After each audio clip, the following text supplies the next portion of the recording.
Hello. I'm so excited to be here, and I'm so excited to have this conversation first with Senator Stabenow. Senator Murray is on her way, and so hopefully she'll be able to join us a bit later. First up is Debbie Stabenow, Senator Debbie Stabenow. She not only authored the hugely important 5-year Farm Bill, which made sure that maternity care was a part of it, the ACA. The Farm Bill made sure that food security was available for all Americans. She also made sure that maternity leave was a part of the Affordable Care Act. And I like her famous retort to Senator Kyle, who questioned why maternity leave should be included in the Farm Bill. And he was like, I don't see why that's relevant. And she said, I bet your mother did. So please welcome Senator Debbie Stabenow. I think, are we sitting down here? All right, we're going to sit down. Good afternoon. It is wonderful to be with you. So this is great. All right. Okay, terrific. Okay. So hopefully later, Senator Murray will be joining us, and we'll be able to talk to her about the issues that she tackles. But with you, I'm so excited you are here because the Farm Bill, seriously, is such an important piece of legislation. And you are really, I think, the proponent to push it forward, to make sure it got done, to make sure that senators were negotiating and compromising to get it done, right? Right. So, right. And it addressed issues like hunger, like I said, and food insecurity. But how can we make sure to continue and highlight that real-life impact that this legislation effects, and make sure that American families are just more secure? Well, first of all, I'm just going to say, yay, Emily's List. Yay, it's great to be here with all of you. And thank you for your wonderful support. I wouldn't be here without all of you. So thank you. When we talk about something like a Farm Bill, people, if you're not from a rural community, may roll your eyes on what is this all about. This is actually our food policy for the country. So it is about supporting farmers who have the riskiest business. Nobody else has to worry about whether it's raining too much or not enough when they do their jobs. It's also about our food policy. We've greatly, in this bill, expanded the support for organics, for fresh fruits and vegetables, local food systems, farmers markets, a whole range of things, school operations, farm to school efforts to help children have more fresh fruits and vegetables and so on. We, for the first time, are providing more funding for conservation, protecting our water and our land more than the commodity title. This is a first, strongly supported by the environmental community. And the big fight, and I could go on bioenergy, rural development, there's a whole range of things that actually 1 out of 4 people in Michigan in some way are part of the food industry. So it's a big deal. Everybody thinks we just make cars, and we do. We like that, but we also grow a lot of food and distribute it. The big fight for the Republicans is always a very important part of the Farm Bill, which is making sure that people who need temporary help, or seniors or people who are disabled, have access to what we call the Supplemental Nutrition Assistance Program, SNAP, formerly called food stamps. Now it is SNAP. It was extremely important, and we're going to find out this year just how critical it was, that we get this reauthorized in a 5-year bill, because what that means is food assistance goes on unless we pass something different. So they can propose whatever they want, and in fact, this is the most efficient program in the federal government. It has the lowest error rate. The funding, the costs are actually going down now because it's working. When people go back to work, they don't need temporary food help, so the costs go down. And so the Republicans are attacking this now because they want to go back and demagogue somehow about all these horrible people that need food, these kids, how dare they need food, and moms and the WIC program and all the other things. And the good news is that even though we are not in the majority, we can stop them. And if we stop them, the regular program continues. So getting a 5-year Farm Bill and authorizing the food program for 5 years was critical and was very high on my list of things to do to make sure that we could protect the food programs. What do we need? We need folks talking about the importance as a country that we provide temporary food assistance and that we tell the stories of that.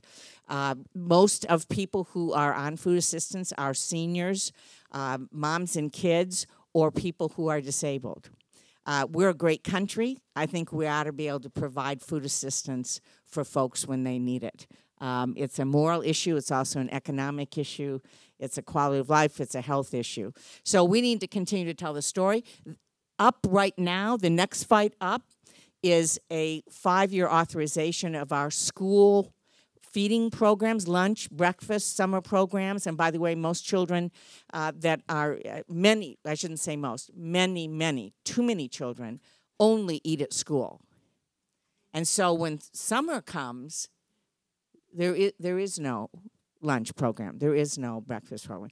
So we need both to increase funding, which is going to be a tough fight now in the minority, but we need to increase the funding for school, for summer, for after-school programs, and WIC and so on. But the other thing is we need to make sure that the food continues to be healthy. And the Republicans are actually attacking right now a requirement that says a child, your grandchild, my grandchild, has to have a half a cup of fruit or vegetable at their meal. And they're saying this is a horrible socialist plot. Vegetables and fruit. We all know that fruit and vegetables are part of creating communism. And their big thing, of course, is they want to go after the First Lady. And so they say, Michelle Obama says you have to eat broccoli. Oh, my gosh. You know, as opposed to just rolling in the green peppers and onions into the taco mix and the kids don't even know it, right? I mean, so half a cup. So I'm starting something called a half a cup campaign. You will hear more about it. halfacup.com, where we are going to take this on and say our kids deserve a half a cup of fruit and vegetable in school, and we deserve for our children to be healthy. I never thought anybody would say that, you know, vegetables are like tyranny or communism. Oh, That's no, just like it's terrible. It's so ridiculous. Yeah, it is. It's just some broccoli, you know. It's that's good for everyone. It's not partisan. It doesn't seem partisan to me. It should not be partisan. No. So in the intro video, Senator McCaskill talked about, you know, that you were able to get the Farm Done bill. The budget bill was finally able to get passed because women are in positions of leadership. And a new startup here in Washington recently studied the effectiveness of legislators in Congress, and they found that in the last 6 years, women senators were more likely to introduce legislation than men. And in many ways, you guys have a sisterhood where you don't, you know, attack the other women, even the ones on the other side of the aisle. What is it about women in positions of leadership in the Senate that makes you more effective, it seems, and the data backs that up? Well, you know, I think that the women in the Senate and in the House and in the White House will be able to get a lot done because we want to actually get something done. It's less about ego, honestly. It is more about actually finding common ground. And listening to the other side doesn't mean that you're giving in. It doesn't mean you're compromising your principles. It's like the rest of life, right? I mean, it doesn't matter whether it's family or business or community or where you are. You're more successful if you respect other opinions, if you listen, if you try to create a win-win situation. And so that's in the Farm Bill. I spent a whole lot of time, and I know my colleagues in other areas where they have been successful have spent a tremendous amount of time building relationships. I mean, I went to the states. My ranking member, Pat Roberts, is in Kansas. I went to Kansas. You know, I walked and looked at the drought in Kansas. And then the second time around, because the House didn't pass the bill the first time, and I had to rewrite the whole thing and do it again with a new ranking member who was from Mississippi. And guess what?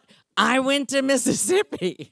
And we formed relationships. And in all seriousness, these are people that I respect and became friends with, and I trusted their word, and they trusted my word.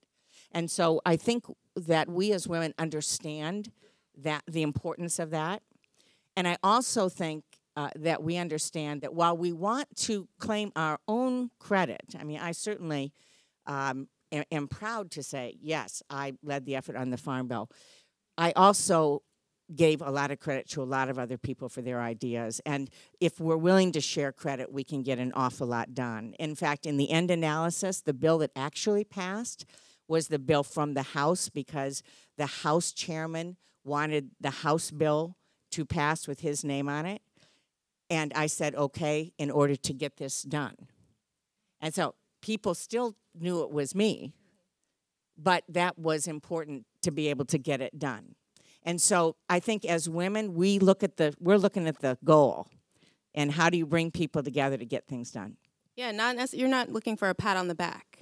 You know, you don't want anybody to put you on a pedestal and say, look what you did. No, what's next, right? Well, and we'll get it done. I'm happy to take the pat, but I think it's also important that we share that, that we acknowledge other people and their ideas, and it's not about just the one and the only. Right. It really is, if you're going to be successful, politics really is a team sport. That's what Emily's List is about. That's why you're our team and we're your team. And when we govern, it's the same way. It is a group of people, unless you're in a country, where it's a dictatorship. And on days I fantasize about that. If I could be, just for one day, I would love to be the dictator. But the fact is, it takes people respecting each other in a democracy, which has been lost by the other side, by the way. That it is about trying to find a common ground. And speaking of the other side, why don't Republicans have more women in leadership positions? Because I know that you work with Republican senators, but they really don't have the same level of power that Democratic senators have. Well, I think that's something you should probably ask them in terms of what the dynamics are of them as well. But I would just say we as Democrats, we value women's voices. We value diversity. We understand diversity is our strength. And we as Democratic women, and Emily's List a very big part of that, have gained strength within the party that translates into our being able to be in leadership.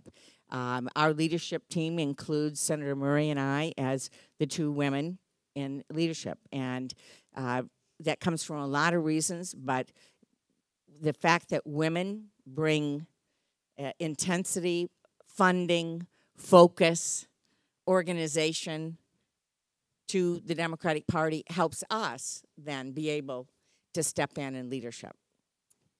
Raising the minimum wage, equal pay, paid leave, all of these things are on our agenda this cycle. And they've gotten a lot of attention the last 2 years as well. And because it's a conscious effort to not have them be women's issues, like siloed off on the side. What action do you think will happen in the next Congress on these economic issues? Well, the difference between Democrats and Republicans is that we really do believe we are stronger if everybody has a fair shot to succeed. We understand that we have a strong economy if we have a middle class, not the other way around. It's not trickle down and hold your breath and someday have a middle class. It really is creating and strengthening a middle class that then allows everybody to be successful. And you're talking about very important policies that we believe in that frankly have been blocked. And here we have Senator Murray. Come on over.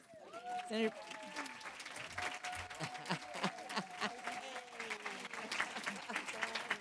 Come on over.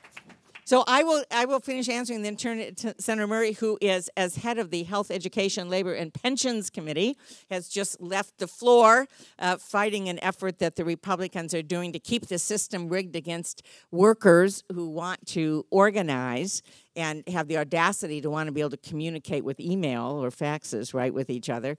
So we were just being asked about what's going to happen on equal pay, minimum wage, and so on.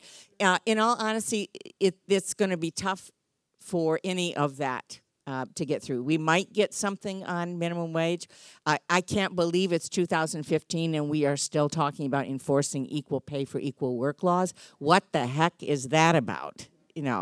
So we will keep pressing the whole range of things that relate to work and being able to lift people out of poverty and make sure that working actually has more reward than being in poverty. And by the way, we have the higher wages. The food costs I was talking about before, SNAP, goes down if minimum wage is above the poverty level. If, in fact, people are earning enough money, then the other costs that we have as a society go down. So we will keep pushing. It really is about giving everybody a fair shot to make it. We do believe in that. We do believe that everyone, and in fact, if women really were getting equal pay, it would do more than anything else to lift up the entire economy. But it's going to be very tough with these folks. So I'm going to turn it over to Senator Murray. Thank you so much. I'm going to intro you. Senator Murray, thank you so much for joining us. I know you're short on time. So you're known as the mom in tennis shoes from your 1992 campaign, and that was known as the Year of the Woman as well. And also, more importantly, you were the chief architect and proponent of the bipartisan budget deal. You got that done. And also made sure that the Planned Parenthood funding, stripping the funding, was not in that budget deal. So thank you so much for joining us. Nice to be here. Thank you. Give it up. Thank you. And as I said, 1992 was known as the Year of the Woman, and that was when you were elected. And I was recently reminded, I went to an event with Anita Hill, and I was recently reminded of that timeline, because in 1991, as everybody knows, that was Clarence Thomas's confirmation hearings. 1992 is the wave of women joining the ranks in Congress. How have you seen things change over the past 20 plus years as more and more women have been added to the ranks alongside you? I love that you said wave. It was when we went from 2 women to 6 of us in 1992. We have a lot more waves we need to come in here. So and that's what you're all focused on. So I really, really appreciate Emily's List and all you do to help bring us really strong Democratic voices. It's interesting that you're asking me about the changes that we have seen since 1992 and that Year of the Women. And I'm here just in grief, as everyone is, that our good friend Senator Barbara Mikulski has announced she's not running. She well deserves the dignity of a retirement. But I will tell you that when I came in 1992, Barbara Mikulski and Nancy Kassebaum had been the only 2 women. We added 4 in 1992. It was myself, Dianne Feinstein, Barbara Boxer, who is also not running again, and Carol Mosley Braun. So there were 6 of us, and I will tell you, most every single room I was in, there were no women in it except me. And now we have, I think one of the biggest, most visible things is that in virtually every room, there's a woman. You may still be the only woman, but you know that there's a woman in the conversation everywhere. There's been so many changes. I think if my friend Barbara Mikulski was here, she would laugh when I tell you this, but she and I were both in leadership early on, and leadership is about 12 people. Debbie's on it now, 12 or 14 people. And we'd have conversations, and if Barbara or I said something at leadership, the men would all keep talking, and then 4 or 5 minutes later would say, by the way, here's an idea, which would be exactly what Barbara or I had said. And we would just look at each other and, yeah, there they go again. I think one of the biggest changes is now we have more women in leadership. It is the women who talk and bring ideas forward, and nobody's looking as if the men are the original ideas here. So that's one of my, I think, thing I love the most. I think women have really brought important voices to the issues. And I think in terms of policy, I think women really bring an attitude of getting things done, whether it's Debbie doing the agricultural farm bill last year and getting that done, the budget that I did, Barbara Boxer doing important legislation as chair of her committee. I can give you examples all the way around. Women want to get things done, and we will work tirelessly to drag anybody with us to get it done. So we are willing to compromise, fight hard for what we believe in, and not give up. And I think that is really an important quality that women bring to the table, and an important one that as more women have come, we have seen more things get done by women that are important for our country. You know, Senator Murray saying talking about the number of women just made me remember that it was 2000 when I came into the Senate, Hillary Clinton came into the Senate, Maria came into the Senate.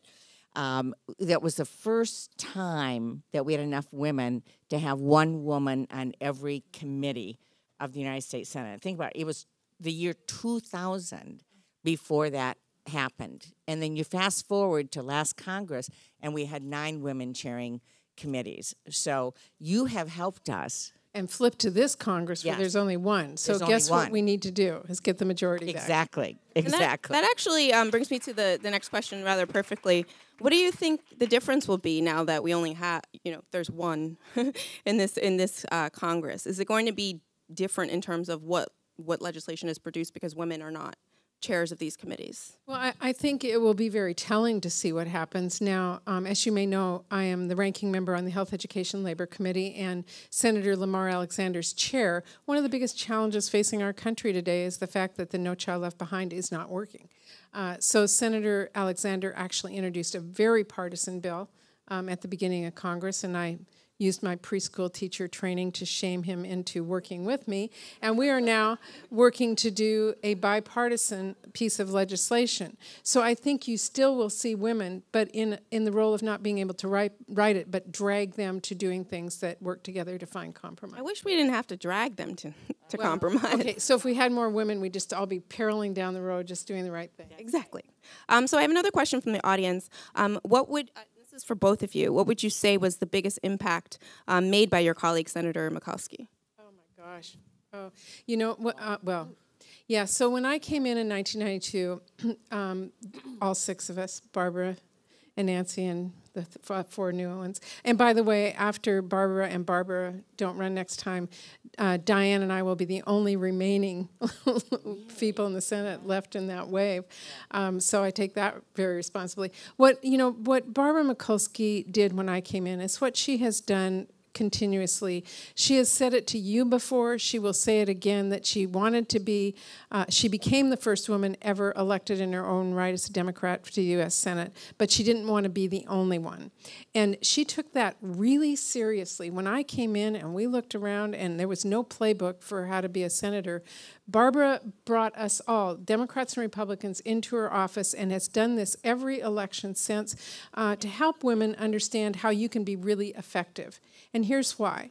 Because we all know that if we do a good job and we're effective, more women will decide to do this job. We cannot show women that you can't do this job. We have to show women you can do this job. We take that responsibility very seriously, and Barbara Mikulski, of all people, has really championed that for as long as I've been in the Senate with her, and it is something that those of us who are now left behind once she leaves in a year and a half will have to take that responsibility on for the future. Absolutely, and I would just add a couple of things. I think on the issue front, although there's so many issues, from science and what she has done on Appropriations Committee and medical research and technology, but certainly equal pay. Lily Ledbetter. Certainly when we did the Affordable Care Act, she led all of the Democratic women in a major effort on women's preventative health care. And so when you are able to get preventative health care, whether it's contraception or whether it's a mammogram or whatever, without a copay, I mean, thank Barbara Mikulski. And so there's so many things that she's done. She also, to add on what Patty's saying, is that part of what she has done is created a culture through dinners that we do. I'm sure you know about the dinners. We're the only group that meets on a regular basis every month, 6 weeks, to which we get together on a bipartisan basis, have dinner. As Barbara always says, you know, what happens at the dinner stays at the dinner. So and it's oftentimes, a lot of times, it's not issues. With new members coming in, it's very simple things. A lot of times, you know, where's the restroom and where is it? I mean, it's just basic kinds of things. And talking about kids and grandkids, or how we're living both here and back in our state. And so you get to know people in a different way. And she's really led that for us. And there's always a Republican partner with her. It was Kay Bailey Hutchinson for years, and now Susan Collins. But Barbara, as fierce of a Democrat and progressive voice for women as she has been, again, she reaches across the aisle and understands it's about building relationships and building trust. And the women of the Senate, when we come together, we're going to be on the floor tomorrow talking about human trafficking as a group, Democrats and Republicans. And when we are able to stand together, united, things happen. So So important. And Senator Murray, I was saying earlier that often women's issues are siloed off into some separate category that doesn't have to do with everyone else. And I think here at this conference, we've concluded that women's issues are everyone's issues because women often lead households. And as chair of the Budget Committee, you brought to light specific issues that perhaps your male colleagues may have overlooked. What were some of those issues that you saw were important to include in the budget that maybe the men didn't even notice? Well, I think the most important thing to help grow our economy, everybody's talking about the budget deficit, critically important. But if we grow our economy, that is one way that we help reduce our deficit. The fastest growing group of people participating in our workforce is, no surprise, women. But women face real barriers today to being in the workforce to be able to earn to their full capacity, whether it's equal pay or daycare for their kids, or whether it's making sure that there's pre-K opportunities for their kids so that they get a good start in school, whether it's our tax code policies that are long outdated, as Debbie knows on the Finance Committee, that really create barriers for women to earn to their full potential. So within the budget, I always looked at what are we doing to help create a stronger economy by helping women participate fully in getting the strongest income they can get, and what are the things we need to invest in so that they can do that? Education, higher education, childcare, those kinds of things. But broader than that, I felt it was really important that as the budget chair coming in, when our country is so focused on numbers, and I love all of our former male budget chairman, but every budget discussion was bars and graphs and charts, and that's all fine. But our budget is about more than numbers. It's about more than charts and graphs. It is about the values we have as a country and what we're willing to invest in. So just as much as changing that dynamic, I want to change the conversation. Because if we only talk about budget deficits and we only look at charts and graphs, we don't look at our budget the way every family does. What are the values that we are going to invest in to help make our family strong or our country strong? So changing the conversation and bringing forward the issues that help women were an important part of what I did. Thank you. I'm going to ask another question from the audience, and this is to both of you. Who do you turn to for inspiration when Washington becomes too tough to deal with?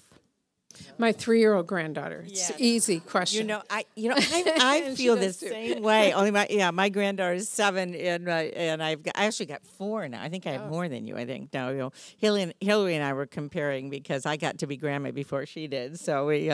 But I have to tell you just one quick story on that. My son's 2 kids have several grandmas, great grandmas, and stuff. And so one day when Lily, my granddaughter, was 3 years old, she was talking about grandma. And my son said, well, Lily, which grandma do you mean? And she said, well, Senator Grandma. So there you go. There you have it. I actually am very inspired by the young generation today. The people I just talked about, the people who are going to work today in droves because they want their family to be able to have the full capacity of an income, and they are juggling their jobs and their kids. I did this too, but I was rare when I was raising my kids as a working mom. My daughter just had her second child, a little girl, and she texts me almost every night at 2 a.m. to say, why don't you have an online conversation with all of us moms who are up at 2 a.m., who have to be at work at 8, and there's no paid family leave in this country. And she's an inspiration to me, and I think, all the people who work so hard to raise their families and to make their communities strong and are struggling against some real barriers today, they're my inspiration. They make me want to come to work and change policies so that our country gets to a better place for all of those young people who are growing up today. I think thank you. I think you have to leave, so I don't want to keep you too long. I want to check the time. You were down on the floor, and I have to go to the floor now. Because they're very busy. This is just not for show. So, how much do you have to? What time? Well, I do have to leave to go back to the floor, but I just want to say thank you one more time to all of you. You have no idea just how much it means to have all of you here and to have Emily's List involved. And we've got some great new recruits, so we're looking forward to 2016. And in 2016, we are going to make the final step in history for the United States of America. So, can I say one thing? I just want to say thank you as well, because back in 1992, when I ran the year of Clarence Thomas, that you referred to, no one thought I could win. Absolutely no one. And this group called Emily's List talked to me. I was just struggling raising money, and all of a sudden, Emily's List endorsed me, and these checks for $100 a piece started coming in from around the country. And before you know it, the enthusiasm from that spread. And although I was outspent 3-to-1, and I only had to raise $1 million, and it's so different now, but that money, a lot of that came from women like you across the country who were investing in me and gave me an opportunity I would not have had if I didn't have you at my back. So I owe you a great deal of credit and thank you, and keep doing it for those women out there so that we can continue to grow and be strong and help make sure that this country's moving in the right direction. We're counting on you. Thank you. Thank you, Senator, so much. They have to go get to work.